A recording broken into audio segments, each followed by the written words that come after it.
Good morning, everybody. How's it, Dilla? For those of you who don't know me, my name is Chris Buerta. I'm one of the elders of Crowdhouse Church. I've got my beautiful wife, Julie, in front here, my daughter, Lauren, and my sons in Potchefstroom, in the bustling metropolis of Potchefstroom. But it's wonderful to be with you all this morning. So last week we spoke a little bit about hope. Today we're going to carry on speaking about hope and why, as people of God, we are called to be hopeful people. We are called to be hopeful people. Like Peter mentioned, as we go through the sermon, I would really love for you, the Bible talks extensively about the power of testimony. Testimony is something incredibly powerful. She's not here today, but how many of you last week, who were here last week, enjoyed, loved, was encouraged by Natasha Chapman's testimony, right? Wasn't that amazing? I was so encouraged by it. It was so powerful, right? And it's something special about somebody preaching about a principle from the front and then hearing from somebody, one of your friends, people around you, about how the Lord impacted their life using that exact same principle. So last week we spoke about hope in God, trust in God, and Natasha spoke about how it impacted her life. It was phenomenal. So today what I would love is, if you feel, as I'm preaching, that this is something that you have a testimony of, we would love for you to share that with us afterwards, right? So like Peter mentioned, if you can chat to Peter or Lukey, and 2 or 3 minutes max, 2 or 3 minutes max, FYI. We would love for today to be about testimonies as well. It's not just about the theory being preached from the front, it's about the practice in people's lives as well. Is that good? So let's pray that the Holy Spirit would work amongst us today. So we spoke last week. I'm going to give you a quick recap of last week's sermon, and then we're going to jump into what I feel the Holy Spirit wants to say to us today. Is we spoke about the difference between biblical hope and earthly hope. So earthly hope, again, according to the Oxford Dictionary, is a feeling of expectation and desire for a particular thing to happen. So who of you have a feeling or a desire for a particular thing to happen? My feeling or my desire for a particular thing to happen this year is for me to get a promotion, for me to get a six-pack, and for me to get a Ferrari, right? That's my feeling of particular expectation. This is my hope, Chris Buerta's hope for 2026, is that I'm going to get a six-pack. My wife hope is for a better husband, and I'm for the lottery and for the Ferrari and for the six-pack.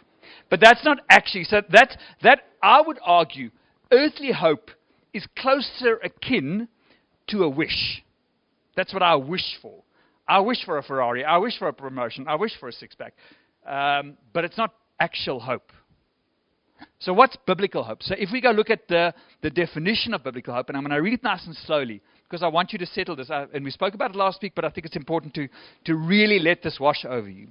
Biblical hope is a confident, settled expectation of a future good, grounded in the character, promises, and faithfulness of God, not in circumstances or probability.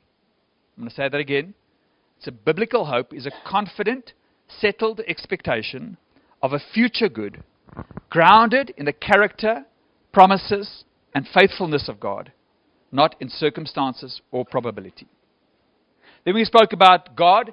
God is the author, the object, the sustainer, and the fulfiller of Christian hope. Our hope, everything, our entire hope is built on God. He is our hope. He is the only thing we can hope in. He is the literal definition of our hope. And we said there's 4 reasons why we can hope in God. Reason number 1 is God is a God of hope. God is hope in His own character. He is hope in and of Himself. He is our hope. Number 2, we said God is trustworthy and He will provide. But He's trustworthy and He will provide on His terms and on His timing.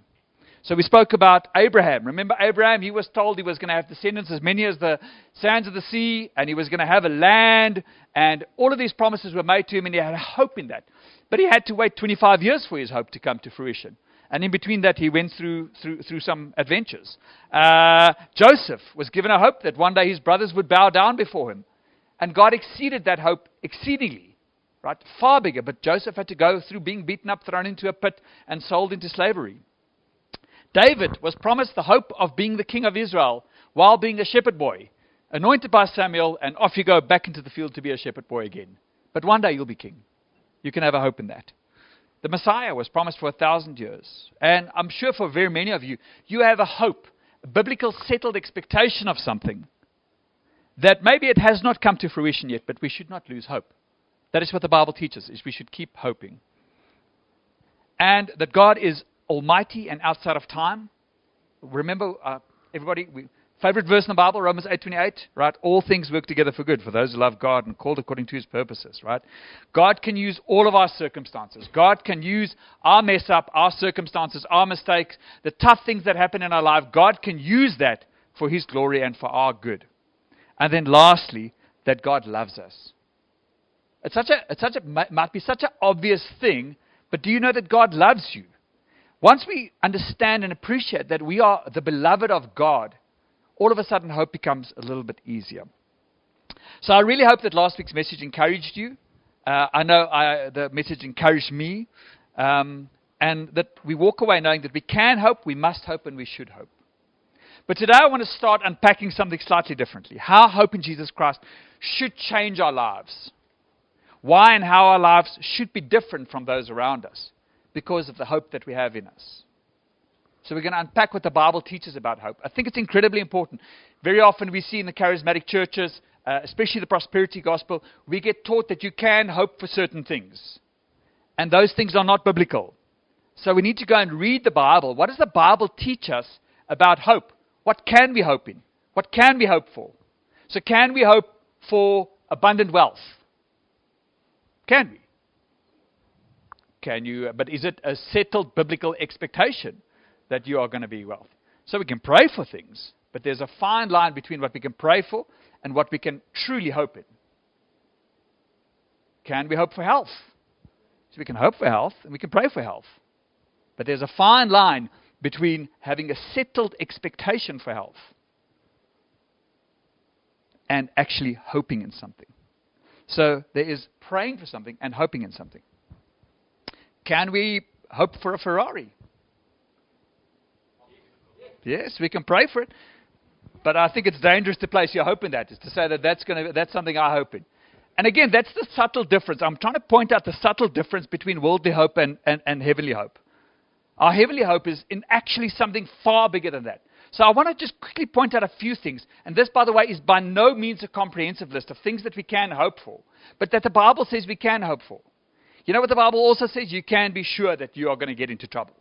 You can be sure that you are going to go through tough times in life. Are those things we hope for? No. Right? So that's why I think it's important for us to have a true biblical understanding of what we can hope for.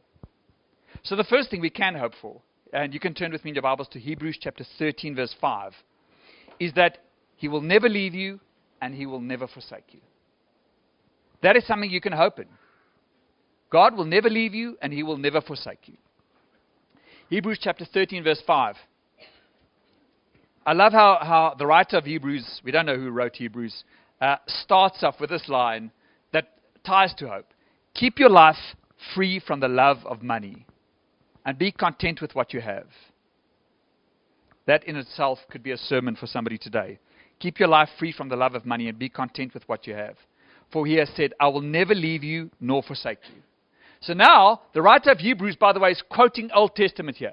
He's quoting from Genesis, Deuteronomy, and Joshua. It's over and over in the Bible. It says, I will never, God speaking, saying, I will never leave you nor forsake you. So we can confidently say, the Lord is my helper. I will not fear. And what can man do to me? So that's something we can hope in. Do you know you can hope in that God will never leave you and He will never forsake you?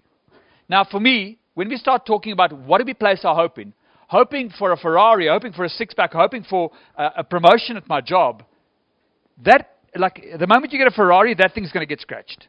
Invariably. You're not going to be able to go over a speed bump, right? Or your insurance premium is going to go through the roof, right? Six-pack, sorry, for those of you who are going to Guess Who's Coming for pancakes this afternoon, you got to stay at home or your six-pack will be short-lived. And your job promotion will mean more work, more responsibility, and that money will eventually go out the window as well. But, you know, hoping and that my God will never leave me nor forsake me, that's something I want to place my hope in. That's so much better than a six-pack of Ferrari or a job promotion. That's something I want to hope in. That my God will never leave me nor forsake me. From Genesis through to Deuteronomy and Joshua and Psalms, I know that it says, my God will never leave me nor forsake me. That is something I will place my hope in. Point number 2, He will finish the work He started in you. Philippians chapter 1 verse 6. For I'm sure of this, that He who began a good work in you will bring it to completion on the day of Jesus Christ. My faith, my salvation is held in the hand of God, on His timings and in His terms. He will finish the good work. When times I stutter and I stumble and I fall, God will continue. He will continue the good work. Number 3, I'm going through these quite quickly, but hopefully you can just make quick notes if you are keeping notes. That He will be with you in tough times. Psalms 23 verse 5. You don't have to go there, I'll read it to you. It says, even though I walk through the valley of the shadow of death, I will fear no evil, for you are with me. Your rod and your staff protect me and comfort me. So many people love that second part. You are with me, your rod and your staff comfort me. But we often tend to overlook the very first part, where it says, even though I walk through the valley of the shadow of death. So you are going to walk through the valley of the shadow of death. That is something that you can be certain of. We are all going to walk through the valley of the shadow of death. But 2 things, we are going to walk, and we are going to walk through the valley of the shadow of death. We're not going to get stuck in the valley of, and when we walk through the valley of the shadow of death, He is there with us. He will be with you in your tough times. That is something you can hope in. Romans 8:28, I mentioned it earlier on, that your bad times have a purpose. That, as a Christian, for me, is one of the most phenomenal things that we can hope for. The fact that when you are going through a tough time, that tough time has a purpose, and God will use it for your good, to shape you and conform you into His image. That for me is astonishing. I would much rather have that than a Ferrari, a six-pack, or a job promotion. That is so much better to hope in, is to hope that my bad times, when I go through a tough time, when I go through a crisis, God is there with me. He is walking through. I can have a hope that this is not the end. This is not the end. He is with me through it all. And then lastly, you can hope in that you will spend eternity with Him in heaven. Titus chapter 1 verse 1. So this is Paul writing to his friend Titus. And he says, Paul, a servant of God, an apostle of Jesus Christ, for the sake of the faith of God's elect and their knowledge of the truth, which accords with godliness. Verse 2, in hope of eternal life, which God, who never lies, promised before the ages began, and at the proper time manifested His word through the preaching with which I have been entrusted by the command of God our Savior. Eternal life is promised to us. We see it in John, we see it in Timothy, we see it in Ephesians, we see it in Revelation. Eternity with God is something that we can truly hope for. I'm going to talk about it a little bit more later on as we go through the sermon. But that we get to a point where we understand and appreciate that we are going to spend eternity with God. I want really, if it's my heart's desire today, is for us to truly understand, what does eternity mean? What does eternity mean? An eternity with God. Eternity with God is just absolutely mind-blowing.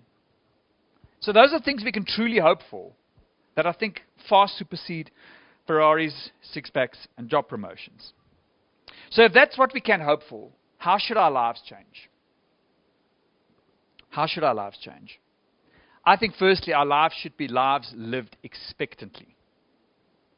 Do you live an expectant life? Do you expect things in life? Do you have a life that is an expectant life? Not expecting, I expect a promotion. I expect life will be easy. I expect nothing bad will happen. Do you live an expectant life that says, so what I would define as an expectant life is waking up each day believing that God is actively at work, that His promises are reliable, that suffering is not wasted, and that glory is coming. That's what an expectant life is. You can wake up every day, and you can say that God is actively at work, His promises are reliable, my suffering is not wasted, and His glory is coming. That is something that you can hope for. That is living an expected life every day, regardless. Remember what we defined as the biblical definition of hope, is that it is outside of circumstances. So outside of the circumstances that we live in, we can live this expectant life. That you are beloved by God, the Almighty Creator of the universe. So therefore you should live an expected life. Instead, very often we live our lives like beaten dogs. I don't know how many of you have ever encountered a dog that's been clapped a few times too many. You know, sometimes when you get to a dog and you can see the dog as you're getting closer to him, you can see the tail goes between the legs. There's like he squirms away. Sometimes they snarl a bit because they're so scared. They've been beaten so many times, so they have a little pee. You know, that's when you know that dog has been beaten. That dog is terrified of you, right?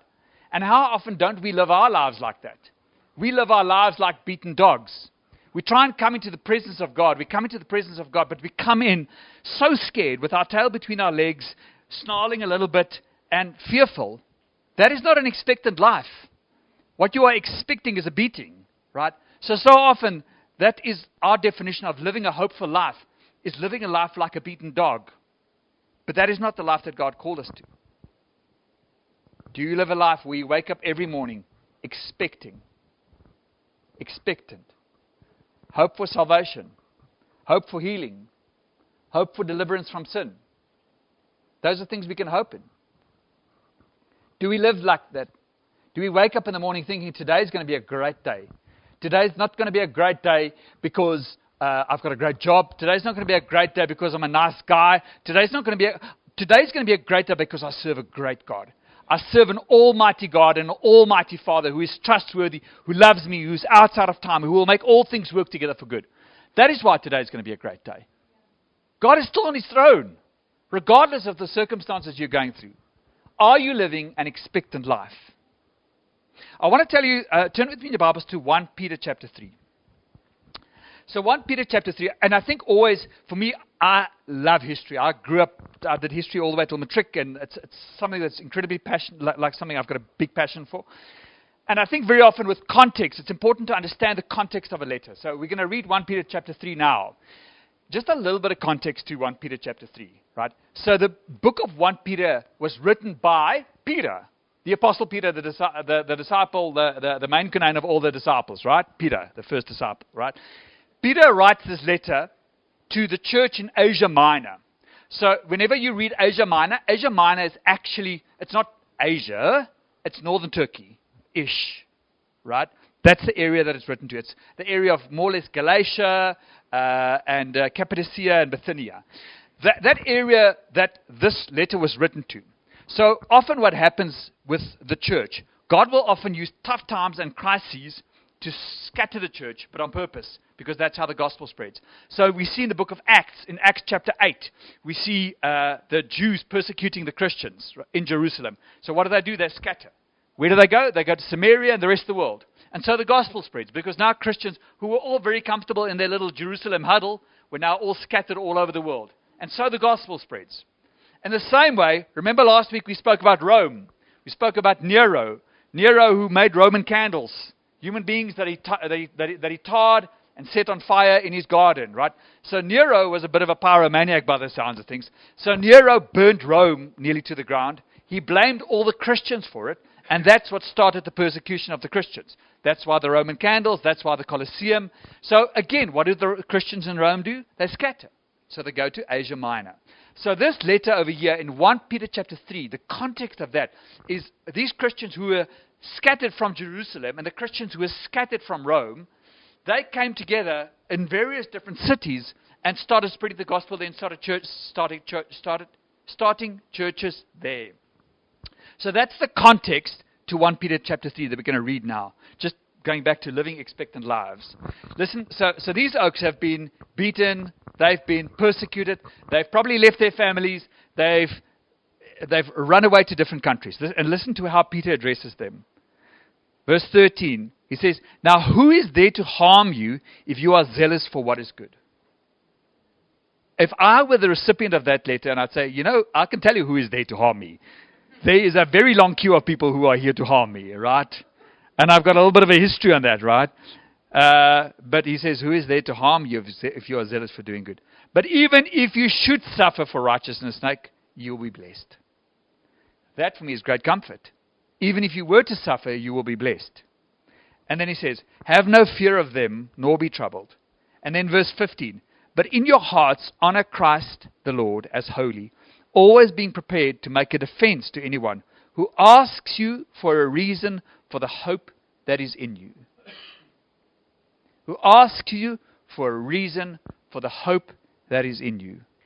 Yet do it with gentleness and respect, having a good conscience, so that when you are slandered, those who revile your good behavior in Christ may be put to shame. So here's the question we have to ask ourselves.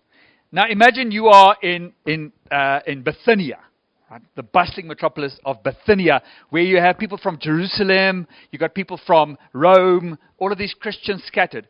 And when you see these poor scattered Christians who were beaten, persecuted, running to different cities, and you know what's the number one thing that they have to defend themselves with? They defend themselves because people ask about their hope. That blows my mind, actually, that these persecuted Christians be ready to give a defense for the hope that is in you. Now, why would anybody ask you about the hope that is in you? Because your hope is evident. You live a life that is hopeful. And people say, Chris, you were in Rome and you were persecuted and now you ran all the way to Bithynia and here you are and you are such a hopeful person. And that for me is a challenge for us as Christians. Do we live a hopeful life?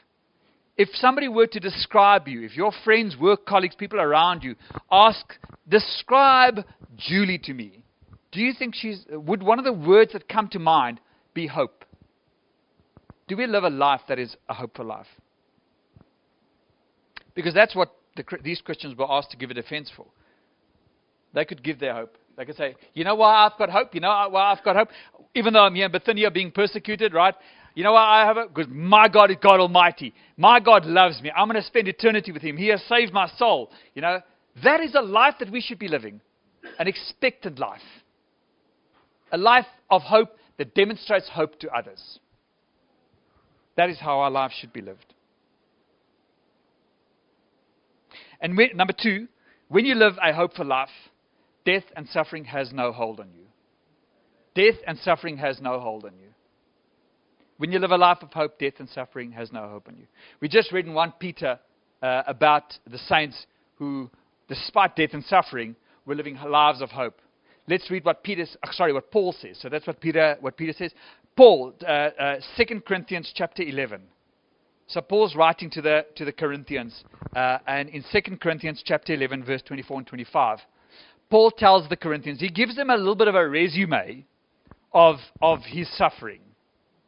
I love Paul. He's such a crazy cat. He says, 5 times I received at the hands of the Jews 40 lashes less one. So for those of you who don't know what 40 lashes less one is, the Jews believed that if you got a beating, right, that it would change you. So 40, by the way, 40 in Hebrew numbers is the number of transformation, right? So that reigned for 40 days, 49, 40 is a number of transformation, right? So if you were struggling with, if you were a sinner, if you were a thief, like you would get 40 lashes. But they said, if you get 41 lashes, that's not good, right? The oak's going to die. So what the Jews often believed is they used to give you 40 minus 1. So, by the way, you'll often see that word, the language used, 40 minus 1. Because they thought, okay, well, no, we also don't want to kill this oak, so we're going to give him 39 versus 41. Listen, if I got beaten. So, 5 times, Brother Paul received 39 lashes from the Jews. 3 times I was beaten with rods. These were the Romans, by the way. So what they used to do is they used to take a whip, 3 whips, tie them together as one to make one Helsa whip, and then they used to whip him with that. 3 times I was beaten with rods. Once I was stoned, and he's not talking about the stone that we talk about nowadays. That was, they throw him with a stone. He was in Acts chapter 14, so this is the Christian life, the Christian hopeful life that Paul talks of here. 5 times I received at the hands of the Jews 40 lashes less once. 3 times I was beaten with rods. Once I was stoned. 3 times I was shipwrecked. Can you believe it? 3 times I was shipwrecked. And by the way, you can imagine, shipwrecked again. At that time, there was no light towers. There was no NSRI coming for you with a boat. When you got shipwrecked in the middle of the ocean, Choma, you are grabbing onto a piece of log and hoping you're surviving, right? 3 times I was shipwrecked. A night and a day I was adrift in the sea. But now listen to how Paul, so this is Paul's resume of the Christian life. But if you turn back from 2 Corinthians chapter 11 to 2 Corinthians chapter 4, verse 16 to 18. I want you to hear how Paul encourages the Corinthians, despite all of these beatings that he took. 2 Corinthians chapter 4, verse 16. So we do not lose heart. Though our outer self is wasting away, our inner self is being renewed day by day. And now verse 17. Remember, 5 times got beaten, rods 3 times, shipwrecked 3 times. This is how Paul describes all of that. For this light momentary affliction. Can you just let that sink in? Paul says this is a light momentary affliction. Is preparing for us an eternal weight of glory beyond all comparison. That is a life of hope. That is a life that says all of these things over here are light momentary afflictions. Light momentary afflictions. Because I got hope. I got hope. Beyond all comparison. As we do not look to the things that are seen, but to the things that are unseen. For the things that are seen are transient, but the things that are unseen are eternal. How much of our time every day do we spend looking at things that are seen? How much of our time every day? By the way, I'm preaching to myself.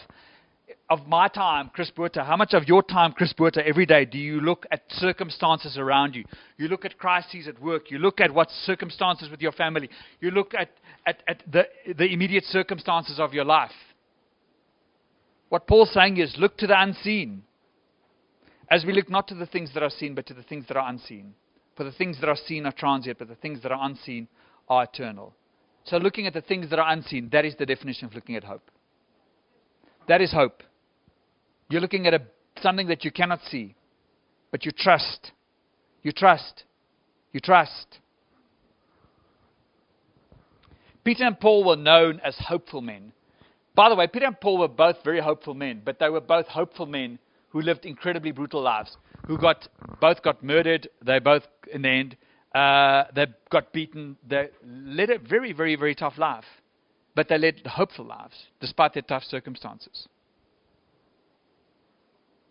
I mean, Paul, in Philippians, he says, for me to live is Christ and to die is gain. One of my favorite pastors I love listening to is a guy called Francis Chan. Francis Chan, I don't know how many of you guys know Francis Chan. Francis is amazing. I love his ministry. Francis Chan, so Francis Chan adopted a whole bunch of kids. He's got a few kids of his own, and then he adopted a bunch. So Francis Chan in total has 7 children. And Francis tells the story of him and his 7 children they were going on ministry, they were traveling somewhere for ministry. And he gets him, so it's him and his wife and the 7 kids. So the 9 of them get on the plane together, and they're about to leave to fly somewhere.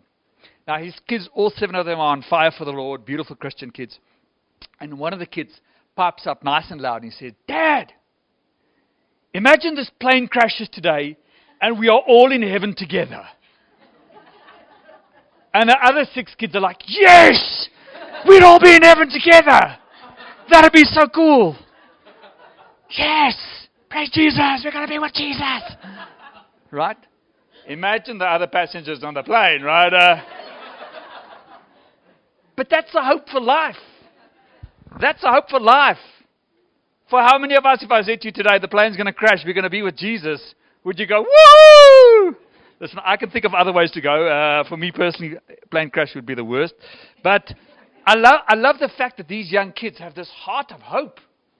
They have the faith and the hope in Jesus Christ, the hope of eternity with Him. Do we live our lives filled with hope? Hope means we have an eternal perspective to our suffering. It means when you get beaten 5 times and you get 40 lashes less 1, 3 times with rods, you get stoned, all of these things happen, you have an eternal perspective. You see it for what it is. Are we at that point where the tough times in our lives are light momentary afflictions? When we live with hope that our God Almighty is the God of hope, that He is trustworthy, powerful, outside of time, and He loves us very much, we can run towards death and suffering with open arms.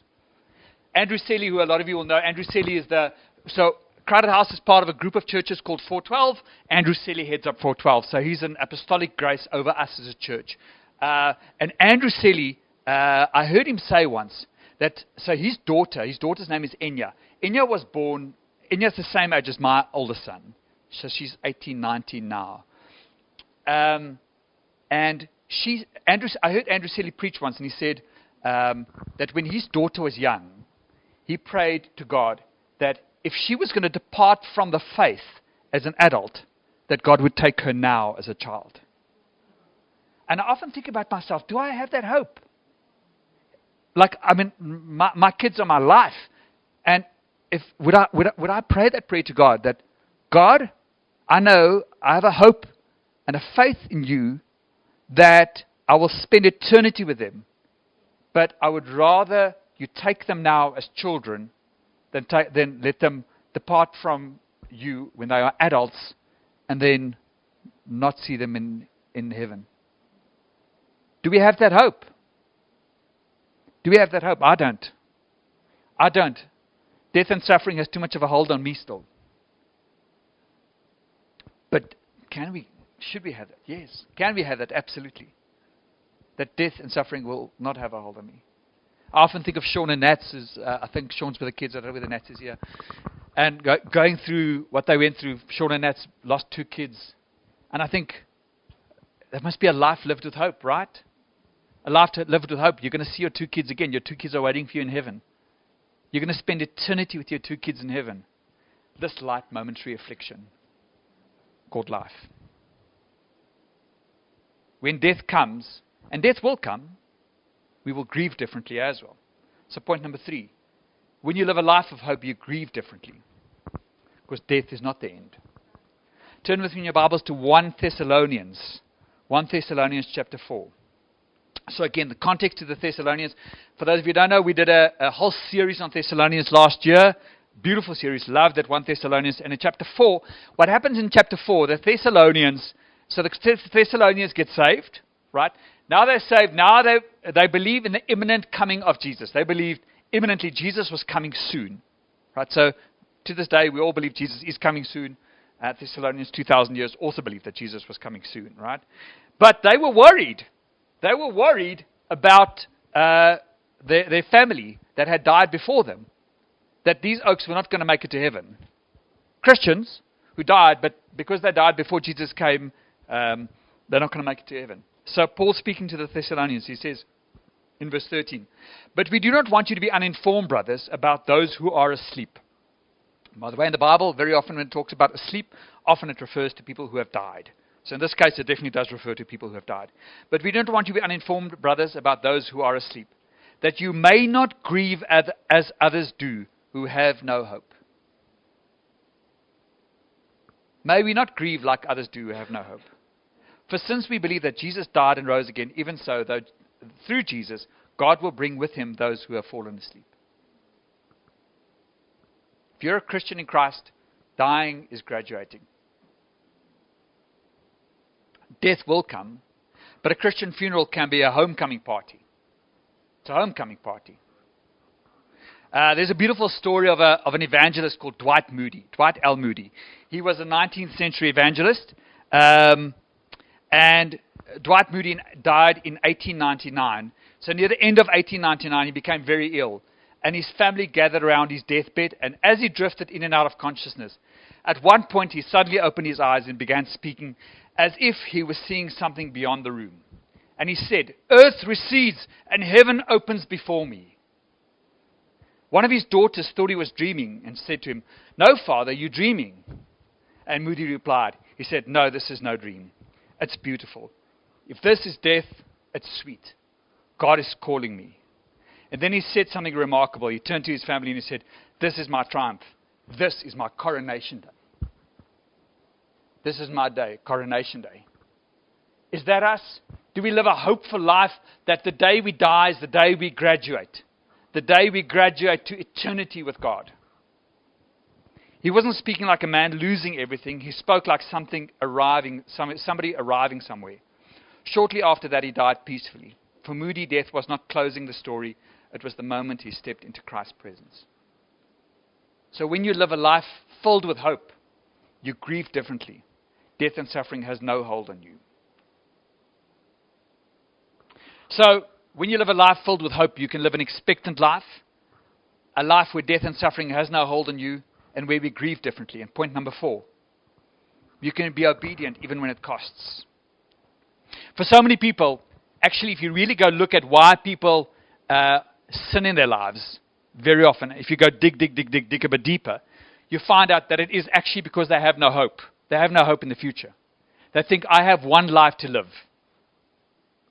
Live my best life now. So, and that's actually a hopeless life. And the moment you live a hopeless life, you live a selfish life. When you say, today is all I have.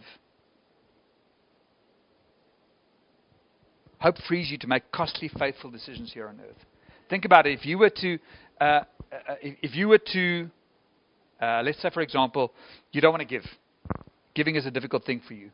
Very often that comes from a place of, I live my best life now. I want to live with everything that I have now. There's no eternity. There's no hope beyond my life. So because you don't see the hope beyond your life, you live your best life now. As in, your best life, rather live your best life in heaven. So we're going to turn to the scripture, same scripture we taught on last week, Hebrews chapter 12. We're going to read verse 1 and 2. And just while you turn there, I want you just to think about Jesus. Jesus could have come down to earth, performed a whole bunch of miracles, and then he could have said, okay, cool, right now, I've done my bit here. I'm going to marry somebody, have some kids, live a happily life on earth. Jesus died at 33, is what most scholars believe is the age more or less that he died at.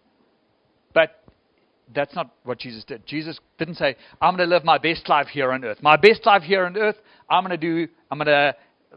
can make water into wine. We'll have a non-stop supply of wine. You'll have a beautiful wife, lovely kids. He could live a best life, but he didn't. Let's listen to Hebrews chapter 12, verse 1 and 2. Therefore, since we are surrounded by such a great cloud of witnesses, let us lay aside every weight and sin which clings to us so closely, and let us run with endurance the race that is set before us. Now from verse 2, looking to Jesus, the founder and perfecter of our faith, who for the joy that was set before him endured the cross, despising the shame, and is seated at the right hand at the throne of God. Do you know that the reason Jesus endured the cross was because he had joy set before him. He had hope set before him, so he could endure the cross. He had joy set before him. He had hope set before him, so he could endure the cross. The cross was brutal, but Jesus always knew he had hope set before him. And that hope and that joy that he had set before him was eternity. Eternity with his Father, eternity with us. So therefore, when you have hope, it's easier to live an obedient life because you can forgive. You can forgive because you know God is the avenger of man. God will sort out anybody who deserves sorting out. You can be obedient and live generous lives. You don't mind giving away from your money. Why? Because there's an eternal return. In Timothy, in Matthew, in Luke, in Mark, it talks about lay up for yourself treasures in heaven. How do you lay up for yourself treasures in heaven? You lay up for yourself treasures in heaven on earth by giving. Giving of your time, giving of your talents, giving of your money. But you have to have the hope. You have to live a life of hope where you hope for a better future. Where you place your hope, biblical hope, grounded foundation, that what you are doing this side of eternity will impact that side of eternity. And you can be obedient and stay holy. You want to stay holy because I have a firm hope, and the Heavenly Father will one day say to me, well done, good and faithful servant. When our future is secure in Christ, we are free to obey Him in the present. When your future is secure in Christ, you are free to obey Him in the present, even when obedience costs us something. We can be obedient to Jesus because we're not scrambling, trying to squeeze the last little bit of juice out of this life. This life is not it. And then lastly, point 5, you can hope in a glorious future. You can hope in a glorious future. Last week, I spoke about one of my favorite books in the Bible.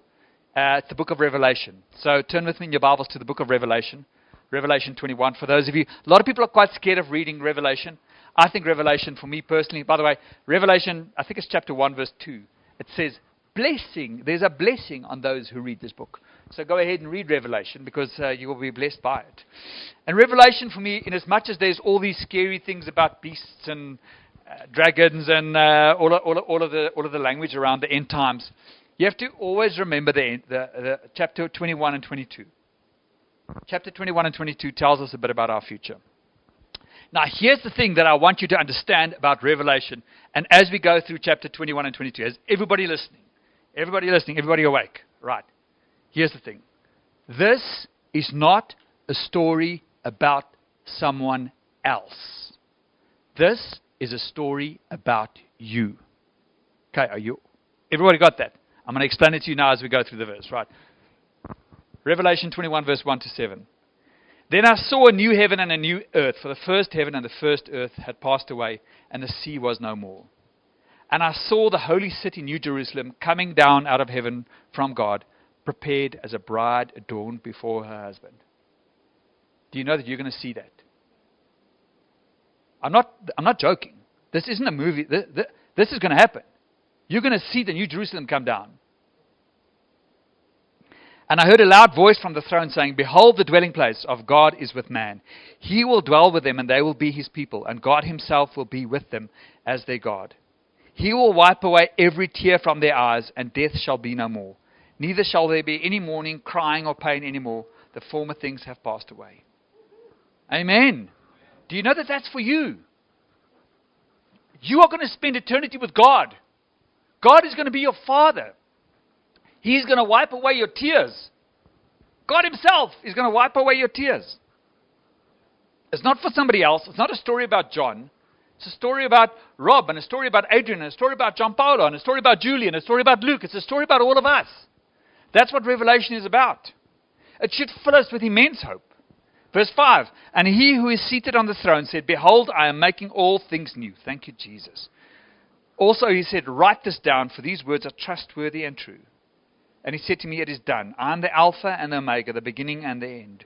To the thirsty I will give from the spring of water of life without payment. And the one who conquers will have this heritage, and I will be his God, and he will be my son." I love that. Do you know that one day you're already a child of God, but you're going to be in the presence of your Heavenly Father, and he's going to be your Father. He's going to be your Father to you, and he's going to be the perfect Father to you for all of eternity. Not just for John, not just for other Christians, for you. This is what the Bible says for you.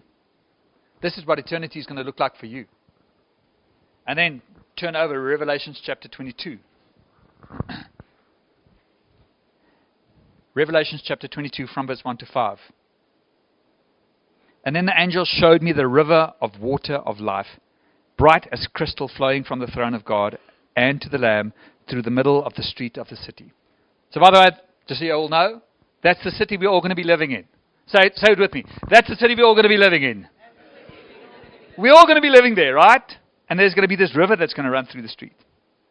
Also, on either side of the river, the tree of life with its 12 kinds of fruit, yielding its fruit each month.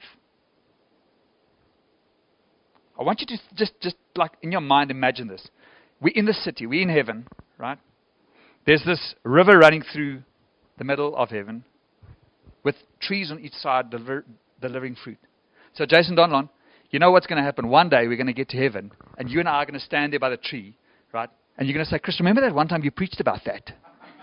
This is us now. We're here. We're here in heaven for eternity. That's what's going to happen. It's not fiction. It's not a story. It is going to happen. This is what the Bible says. The leaves of the tree were for the healing of the nations. No longer will there be anything accursed, but the throne of God and the Lamb will be in it, and his servants will be worshipping him. Can't wait. They will see his face, and his name will be on their foreheads. And night will be no more.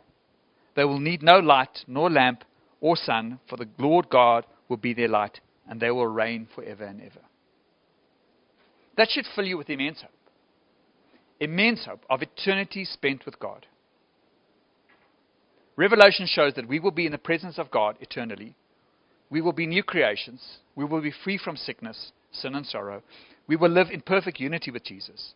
And we will live in a new heaven and a new earth. Now, think back to Hebrews 12, verse 2. Looking to Jesus, the founder and perfecter of our faith, who for the joy that was set before him endured the cross, despising the shame. He endured the cross, and he did despise the shame. But it's because there was joy set before him. And I want to tell you, saints, brothers and sisters in Christ, there is joy set before you. There is joy set before you. There is joy set before you. Because that helps you endure our life. We should never lose sight of heaven. We should never ever lose sight of eternity. I think as saints very often, it's something we don't speak about enough. We don't speak enough about heaven. We don't speak enough about eternity. That's our hope. That's our hope we're living for. You know, Paul says in Corinthians 15, he says, if in Christ we have hope, in this life only, we are people most, sorry, let me try that again.